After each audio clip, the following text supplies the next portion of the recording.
to talk about an actual thing, because I want to try and have a vlog that has some sort of substance beyond this happened to be, or this is why I didn't make a better video, basically. So, I want to talk about a concept, probably, one of the cornerstones of a therapy technique called dialectical behavioral therapy. And that was developed for emotionally unstable people originally. I think, like, I want to say schizophrenics. I could be wrong. I might be wrong. Don't. Anyway, at the University of Washington. So, that is the sort of therapy and practice around here from what I have experienced. So I wanted to talk about the, probably the central idea, maybe, of DBT, which is mindfulness. Like, any words that I'm going to come up with are going to not do as good of a job. But mindfulness is the ability to be aware of your thoughts, emotions, physical sensations, and actions in the present moment, without judging or criticizing yourself or your experience. I should have held that in front of me so that it would have been better. So, mindfulness. So basically, like I just said, you have to sort of be very aware of what you're feeling, like physically and mentally, what you're thinking about, and being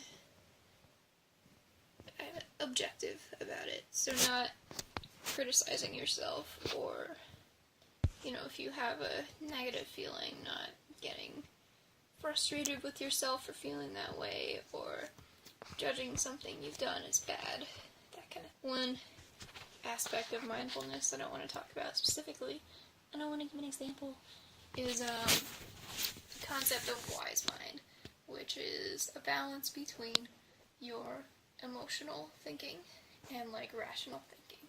Because you can be too emotional, and, that gets in the way of you getting things done, or you interacting in a good way with other people, and you can be too rational, where you end up over-criticizing yourself, or putting too much blame on yourself or on another person, or, being overly analytical of yourself or others.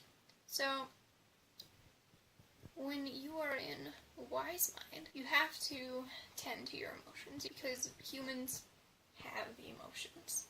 So you can't just discount them, because bottling them up is bad. But you can't let them rule how you're thinking. So, I want to give an example of that.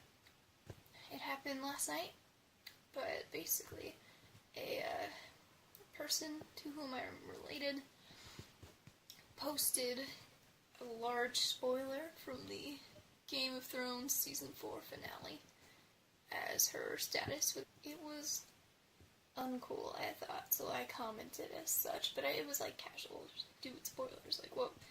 And this person responded to me saying that I should just avoid all social media the night of a finale if I don't want things spoiled for me.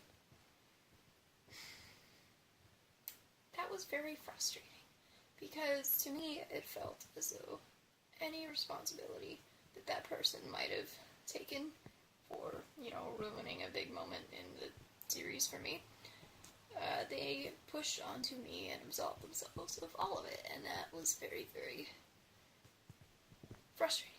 I wanted to be snarky, and I wanted to be rude. I just wanted to express my anger and the frustration that I felt at how she responded. At the same time, I don't want to be the person in an argument on Facebook. I posted kind of like a middle ground. I wasn't sarcastic. I strained out as much snark as I could. And I instead was like, for future reference, don't do that, basically. And then kind of went on to explain why I hadn't seen it yet, and all that, and was really hard. It is really hard to force yourself to move away from, I don't know, like if you're really caught up in your emotions, it's hard to calm down. Some people are very good at it, but it's hard sometimes to step back from a situation and realize when you are overreacting. So, and that's one thing that mindfulness is supposed to address. I encourage you to ask yourself next time you find yourself in one of the either too much an emotional mind or too much an rational mind, what would a wise mind do?